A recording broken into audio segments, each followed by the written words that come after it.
জিয়ারতে বের হবেন। কোন বেদাত, এই সমস্ত তালবাহানার কথা, এগুলা গ্রামে গঞ্জে সুন্দর, গ্রামে গঞ্জে সুন্দর। এই সমস্ত বেদাতি কথাবার্তা শুনবেন না।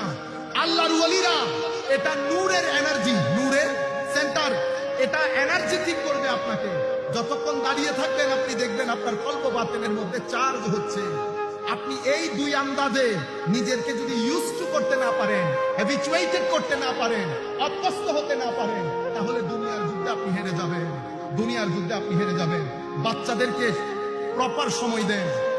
বাচ্চারা আমার সবচেয়ে বড় সম্পদ। তাদেরকে সময় দেন।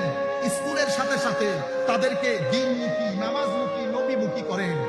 আর তাদেরকে প্রথমে 2-3টা জিনিস শিখিয়ে দেবেন। আল্লাহর মহব্বত, নবীর মহব্বত, আহলে বাইতের মহব্বত, সাহাবায়ে কেরামের মহব্বত, আউলিয়ায়ে কেরামের মহব্বত। আমি কি বলেছি? আল্লাহ, রসুল, আহলে বাইত রসুল, সাহাবায়ে কেরাম, আউলিয়ায়ে কেরাম। এই 5টা জিনিস 1 বছর সময় নিয়ে যদি শিখাইতে পারেন, গ্যারান্টির সাথে বলছি, এই ছেলে ধ্বংসের অতল তলেও যদি তলিয়ে যায়, সেখান থেকে সে ফেরত আসবে। সেখান থেকে সে ফেরত আসবে। কেন?